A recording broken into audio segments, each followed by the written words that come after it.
Hi folks, Dr. H here. Hope you're enjoying the course so far.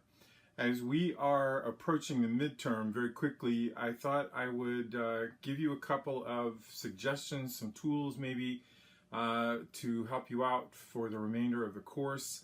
There's some difficult sections coming up, namely intervals, that you're going to want maybe to use some extra tools. So I've devised a couple of things. I've already put them on our e-learning site. One of those is a website itself called musictheory.net. I encourage you to visit that site. It has everything that we've talked about, everything that's on your online text is there, and there are lessons that you can repeat as many times as you want, so you don't have to worry about it affecting your scores on your online text. The other resource that I wanted to give you was music composition software. And the reason I'm doing this is that some people find it makes a little bit more sense, especially if you've never done anything with music before. Some people find that by actually applying the techniques that you're learning, it just clicks. It just makes more sense. Now you might be one of these people. So what this video is about is to sort of explain what you can do with both of these resources. So let's start with the musictheory.net. Okay, so let's take a look at musictheory.net. All you need to do is open up a web browser and type in musictheory.net, and it will bring you right to it. When you come to their home screen, you're going to see a couple of things. Number one, on the left, you're going to see theory lessons, and on the right, you're going to see Tenuto. In actuality, Tenuto is an app for iPhone or Apple computers and systems. So you are welcome to purchase that on the iTunes store if you wish, and download this. This is a useful resource. But it isn't necessary. Sadly, they do not have a version for Android, but you can visit the website on your Android phone. Okay, so you're going to want to go up here and see at the top a toolbar where it says Lessons, Exercises, and Tools. I encourage you to check out the lessons. You can see here that there are all kinds of lessons that apply to what we are learning in this course. Everything is mirrored just like on your online text. You have the staff, the clefs and ledger lines, note durations, which has to do with rhythm, measures and the time signature, again rhythm, restoration would be rhythm, dots and ties is also rhythm, steps and accidentals. All of these things are what we are covering in our online text, everything down to or through the interval section. We are not going to be doing chords, so you don't need to worry about any of that. But let's just click on the lessons for the staff. As you can see here, it goes through a series of explanations. You click on this right arrow here, and it takes you through the entire process of building a staff and naming the notes on the staff, which is something that we're going to be doing, or you should have already been doing with our online text. And then it gets into ledger lines a little bit, showing you what they are, how they function, and so forth. Talking about the bass clef, again going through all the notes that are in the lines and spaces to the bass clef. And finally giving you an overview of the grand staff and notes that are present in the grand staff. You might also note that you can go backwards at any point and review any of this. Okay, so let's just take a look at the note duration just so you can see here. Whole note, half note, quarter note, eighth note, and 16th note. They're talking about the durations of sound, and of course that's what notes are durations of sound and pitch. Gets into subdivisions and so forth, so it's kind of cool. I encourage you to utilize this resource. It will be of great benefit to you. Okay, so that again is the lessons. Let's take a look at the exercises, and again you just have to look up here at what it is. This again, Tenuto for iOS, this for iPhone, so don't worry about that. But note identification would be the exercise that I would say most of you would benefit from, particularly if you have not read music before, this is your first experience with it. Here you can see that the program is asking you to identify this specific pitch, and of course we know it to be a D natural. Notice that it highlighted it in green. Let's just do an error here. We know that that is not an F, but let's answer F. Notice how it highlights the wrong answer, giving you an opportunity to correct it and make the right answer. You also notice up here on the top, it is giving you a your score, and you can reset this score at any time. I might add, you can click over here and reset score, and great, you're back to 0, so you can get 100% if you want to. Also, if you click on the settings tab, you'll notice that there are a lot of choices here where you can tell the computer which notes or how much of a range and ledger lines. You only need to know 2 ledger lines above and below both of the clefs, so you don't need to fool with this. But if you want to challenge yourself, you could certainly expand that using these arrow keys as much as you'd like. Again, it is not necessary. You can also, if you know solfege, you could name the notes in solfege. You could name the notes in scale degrees. That's not going to help you, however, with our online text, so I encourage you to stay away from that. But you can take accidentals completely out of the picture so that it's not showing you any accidentals. It's just showing you natural notes. But if you do click on the accidental, notice how now it's going to give us notes with accidentals. We know this to be an A sharp, so there you go.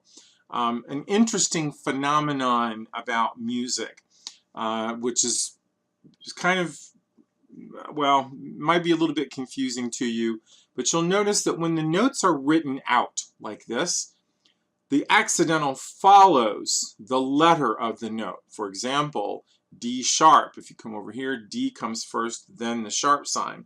However, when the notes are written on the staff, the accidental always appears to the left of the note head. This is very important. Now, a lot of students ask me, well, why is that? Why not just put the sharp to the right or above it or below it? Well, the most logical answer I can give you is when musicians are reading music, they're going to want to see the accidental before they play the note, not play the note and then go, oh, that should have been sharp. So hopefully that clarifies a little bit of that for you. Okay, so again, you can play around with the settings. You can turn the accidentals on, turn them off. You can also do a note filter where you can tell it how many notes you want, which notes you want to be tested on. A great resource, so I encourage you to avail yourself to that. And then let's just go on down here to the key signature identification. Now, you may not be here yet. Those of you who are finishing in June, you're going to be here really quickly if you have not already looked at major key signatures. This is asking you to identify this key. We know it to be the key of G major. So when you click on the key correctly, it highlights it in green. This happens to be the key of B major. Once again, it's just showing you, and then of course A major. Now you could come over here and tell it which key signatures you would like to concentrate on. You could take off the flats altogether and just do nothing but sharps, or you could do flats and sharps together. The maximum number, of course, is going to be 7 sharps. If you don't click on any of these, let's just show you what happens. Obviously, this is going to be C major. This will be F major. This would be G major, and F major, and C major. So you see, you have to tell it how many accidentals that you want. I recommend going ahead and doing all of them, and that would be a total of 7 accidentals for both the flat and the sharp keys. This enables you to be tested on all of the 7 key signatures. So this is a hairy one with 7 sharps in it. Well, what do? How do you know this one? Well, go to the last sharp, and the last sharp in this case is B sharp. Go up one letter name. Well, that's C. C sharp, the key of C sharp. There it is. Okay. So hopefully this will help you. This will give you some type of leg up in helping you understand a little bit better the concepts and the elements that we are learning. Once again, I encourage you to just take a look at it. The interval identification will be very helpful when you get into intervals, as will the scale identification. Here's something else I wanted you to take a look at: the construction, the staff construction. You could click on note construction. Notice here that it is asking you to construct the note C flat. Well, how would you do that? Well, very much like it's done on our online text. You can see this is obviously not a C. This is a B natural.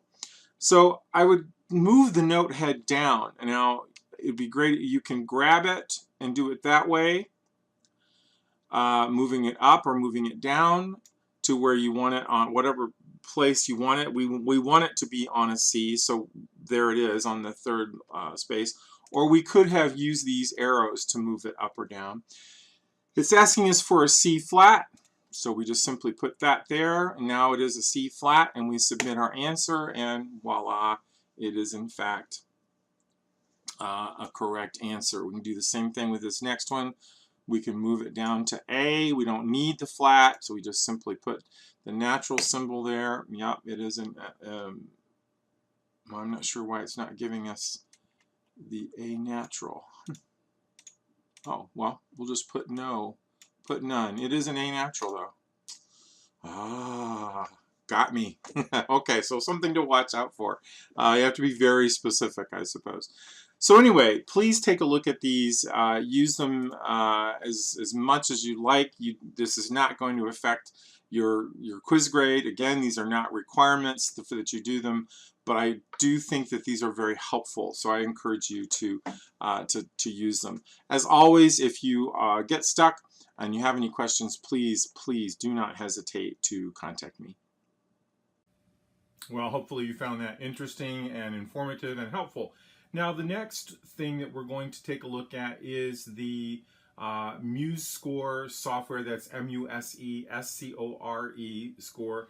Again, this is free of charge to download and install. It works very, very well.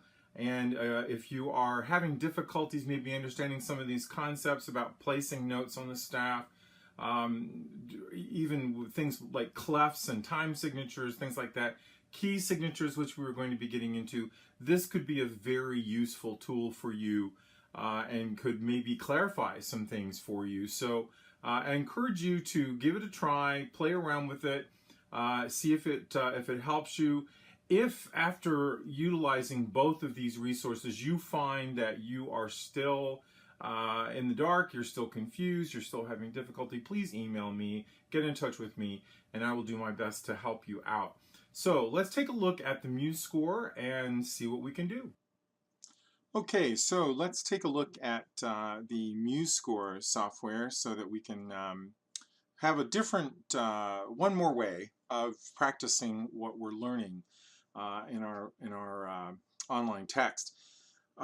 Before we get to the actual software, I wanted to show you, you can just simply go to their site, musescore.com, and you can download the software free of charge. So it'll come up to this page, just click on download MuseScore and follow the prompts and you're home. Okay, but the actual software that you're going to be using, MuseScore, is a great asset, and there are a couple of different things that happen when you open the software. You're going to come up to a blank page. You'll see that there are a series of empty staves here for your use. You can see over here you've got a lot of different menu choices. You can change the clef from treble to bass or use one of the movable clefs. You have key signatures that you can change, time signatures, accidentals, and so forth. So I encourage you just to explore and play around with it. But the real reason I wanted you to explore with this is note entry, or putting notes on the staff. Now, in order for you to do that, you just click up here in the upper left-hand corner, the N.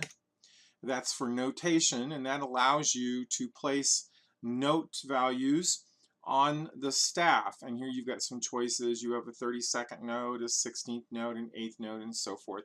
We'll use the quarter note for now. And you can see that they have highlighted the first beat of this measure. Now, if some of this terminology seems a bit confusing to you, don't worry, it will come to you. For those of you who are finishing the course in August, you might not have gotten quite this far to understand what a measure is, but you will eventually, so hang on. It will come to you. So as we place a note on the staff, just grab the note value that you want, and you can put it on the staff anywhere you want. It will place it for you rhythmically the way it should be. And then you can come up here and hit the rewind key, and you can actually play your composition. Now, and we could go on from there. I'm gonna do a couple of different things. Didn't mean to do that, but there's a couple of ways for us to enter notation. Now, that was with putting in the notes by grabbing them up here and clicking where I want them on the staff. You can also use your computer keyboard. Let's say you wanted an A. You could just simply type in an A, a B, a C. The problem with doing it that way is that you don't have really any way of telling which B or which A you want. Let's say you wanted the A above the staff. Well, you could hit an A and then maybe click on it until it gets to, or sorry, arrow up or arrow down until it gets to the one that you want.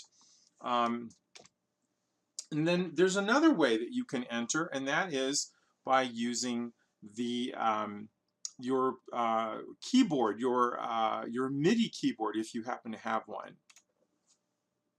Now, using a MIDI keyboard is relatively easy. You still have to click on the N up here in the upper left-hand corner, but rather than dragging the note value over with your mouse or clicking on it or typing it in on your computer keyboard, you can simply use your MIDI keyboard, and you can put in any note you wish. Pretty cool how that all works, including accidentals, I might add. But let's say, okay, I put in a series of quarter notes. Now I want to switch to a half note. Just simply come up here and highlight the half note. Notice how it automatically puts in the accidentals wherever I want them. I'm getting bored with those, so I'll change to eighth notes. And then I'll go back to quarter notes. And how about we finish with a whole note? Okay, so all of that was put in with my piano keyboard, and we could rewind back to the beginning and play the entire composition.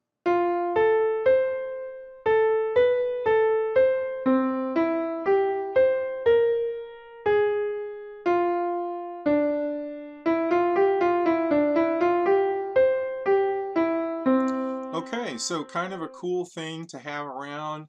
I encourage you to play around with this and see all the various features that you have. But again, the main reason I wanted you to experiment with it is to give yourself some practice with putting notes on the staff and maybe putting in accidentals. And then eventually, of course, you could play around with key signatures. I'm going to give you one more demonstration before we leave this. We'll just click on this, and we're going to delete our inputs here. I'm holding down the shift key and sort of selecting all of those measures. We'll go back up here and put in, but what I'm going to do is put in a scale. I'm going to play a scale. Now that would be a major scale. And then right next to that, I'm going to do another scale, and I'll show you what I'm going to do with this one. I'm going to arrow over to that third note, and I'm going to arrow down and make that note a flat. And so let's listen to these two scales side by side. You'll